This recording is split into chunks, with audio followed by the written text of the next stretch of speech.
ఆనాడు ఏ ఇంట పెళ్లి జరిగిన గాని గౌరవంగా మత్తు గమ్మత్తుగుండేది.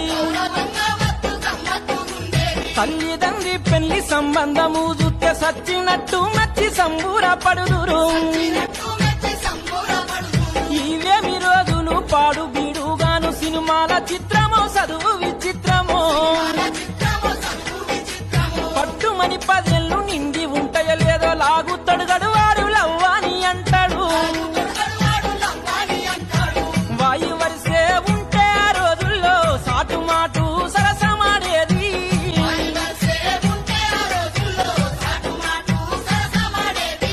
లోకమంతా చెడిపాయ చూడు అక్క చెల్లాని